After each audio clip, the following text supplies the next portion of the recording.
Alerte Rouge, une émission qui reçoit les acteurs de différents secteurs pour parler de l'activité sur le Covid-19.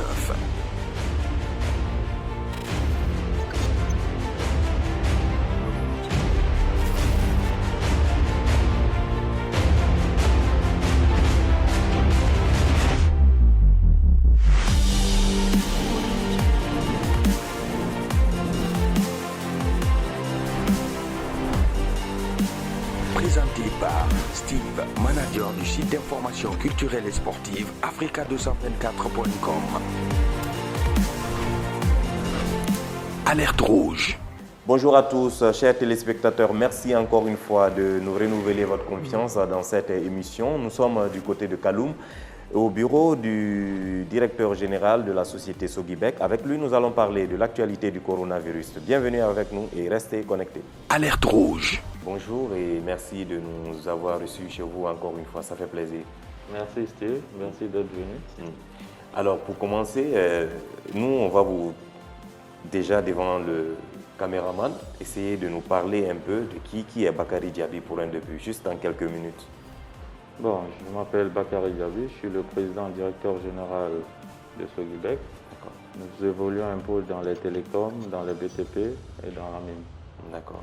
Donc, nous sommes à environ une cinquantaine de personnes. Alerte Rouge. Alors, nous allons rentrer dans le vif du sujet. Aujourd'hui, il s'agit du coronavirus. C'est l'actualité aujourd'hui qui continue en tout cas à faire des milliers de morts à travers le monde. Et même la Guinée, notre pays, n'est pas épargné par rapport à cette pandémie qui continue à endeuiller des familles. Vous déjà, en tant qu'acteur dans ce sens-là, porte-flambeau, il faut le reconnaître, personnalité publique, comment est-ce que vous voyez déjà la propagation de ce virus à travers le monde? Comment est-ce que vous voyez cette pandémie-là? Bon, c'est très malheureux quand même de parler de cette pandémie. J'aurais souhaité qu'on parle de quelque chose de positif, quoi. Ouais. Mais bon, on va en parler vu que c'est le sujet et c'est l'actualité du moment. Cette pandémie a fait, comme vous le constatez, des milliers de morts à travers le monde. Ouais. Et la Guinée aussi n'est pas épargnée, nous sommes aussi touchés. Je pense que nous avons environ plus de 2000 cas et une dizaine de morts. Je pense que nous devons continuer la lutte contre cette pandémie à travers la communication surtout. Et surtout ne pas s'alarmer parce que c'est une maladie qui se guérit.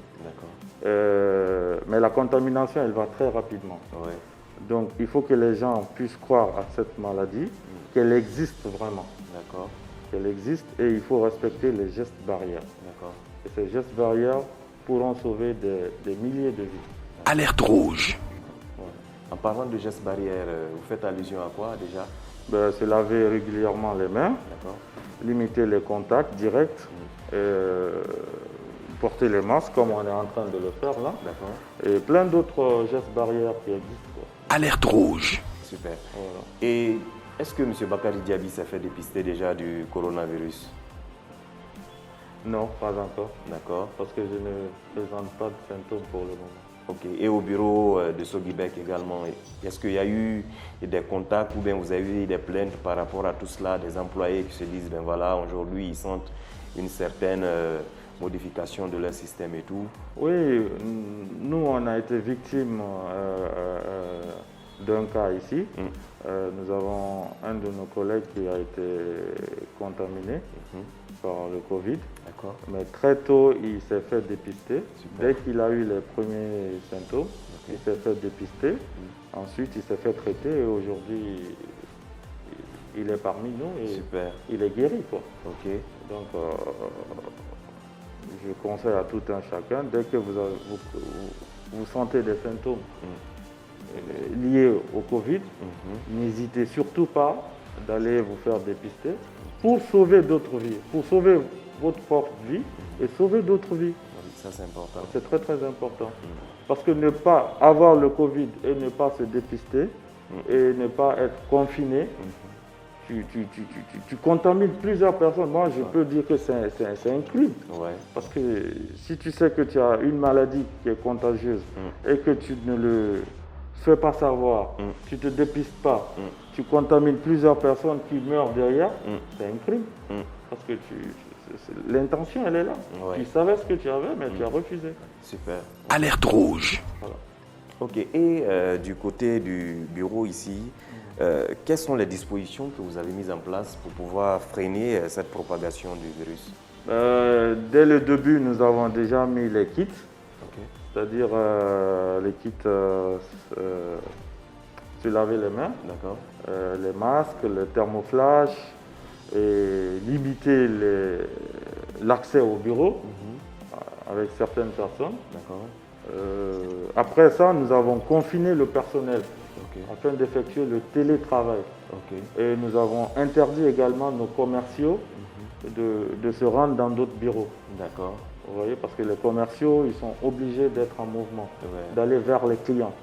Mais là, je les ai imposés de travailler au téléphone et par mail. D'accord. Donc, ce sont ces précautions-là que nous avons pu prendre au sein de notre société. Et par la grâce de Dieu, nous avons eu qu'un seul cas. Et grâce à Dieu encore, ça s'est limité à ce seul cas. Nous avons aussi pulvérisé nos locaux. Alerte rouge. Alors, c'est intéressant tout cela. Quand vous remarquez un peu aujourd'hui à Conakry, quand vous allez du côté de Nongor, ou bien du côté de Donka, tout dernièrement du côté du camp Alpha Yaya, nous avons des malades qui sont alités. Comme vous l'avez dit, on n'a plus aujourd'hui de 2000 cas en Guinée. Par rapport à tout cela, il y a ces malades-là aujourd'hui qui se sentent marginalisés par certaines personnes. Comment est-ce que vous voyez ce angle-là, M. Diaby? C'est-à-dire les malades sont marginalisés dans quel sens? En fait, quand vous voyez aujourd'hui un malade, il se dit, ben voilà, il ne faut pas rentrer trop en contact avec lui. Quand je dis rentrer en contact avec lui, il ne faut pas le venir en aide. Il faut beaucoup en fait, se méfier de cette personne aujourd'hui qui est contaminée. Du coup, ça crée une certaine vigilance au niveau de ces malades-là et ça joue un peu sur leur moralité. Je pense qu'en tant que malade, il faut accepter cette marginalisation. D'accord. C'est-à-dire qu'il faut accepter de ne pas être en contact avec les gens, que les gens t'évitent. C'est pas parce que, je sais pas, comment je peux expliquer ça? C'est pas parce qu'on te déteste, c'est parce que tu as une maladie qui peut contaminer d'autres personnes. D'accord. Donc, il faut qu'on t'évite. Donc, il faut que les malades, psychologiquement, ils l'acceptent. Et il ne faudrait pas aussi que ceux qui ne sont pas malades exagèrent ces restrictions-là. C'est-à-dire, il y a un malade, il faut éviter complètement ça, c'est les membres de sa famille. Il faut le soutenir aussi par les appels, par les emails, par les messages. Ça réconforte le malade. Mais au niveau du contact, ça vraiment, il faut que le malade soit prêt pour ça. C'est une réalité. Alerte rouge. Dans une langue locale de votre choix, en Guinée, devant la caméra, vous allez vous exprimer à l'endroit des populations. Et ils vont vous écouter forcément, ils vont capter les messages que vous allez véhiculer à travers cela. Vous avez quelques minutes devant la caméra. Une langue. Une langue de votre choix. On ne vous demande pas de... Voilà, ça dépend. Dans la langue dans laquelle vous vous sentez plus à l'aise. Mbabe, ngunye, ntare, na message na fife oma, wakolo jifure na dunia souri. Amula Guinée amtun souri, a dunia nan souri. Donc fule fe munaji, manike fe munaji, berse fe munaji, forestier fe munaji. Jitan na dunia yirebirine. Donc jifure barafa wonga kata wonga wonyete makanda. Wonyete makanda madi, wonga wombelaga maka. On a masque ça, on a taron, on a la kui, on a distance de sécurité lou, on bore tagi, nanan fama ombe, on a ombore so ombore ira, alako, on a alamakula, jifure rasiga, aramakuya on ira. Alerte rouge. Jusqu'à présent, il y a certains qui ne croient pas à cette maladie. Monsieur Diaby, qu'est-ce que vous avez à leur dire? Bon, j'ignore pourquoi Ils se disent que c'est une maladie pour les riches. C'est une maladie aujourd'hui qui ne peut pas, en tout cas, attraper un pauvre. Donc du coup, il y a ces questions-là qui se débattent dans les quartiers de gauche à droite entre ces jeunes d'un peu partout. Vous déjà, comment est-ce que vous percevez cette réaction de certains jeunes de ces différents quartiers de Conakry? Vous savez, dans cette vie-là, on n'est pas égal.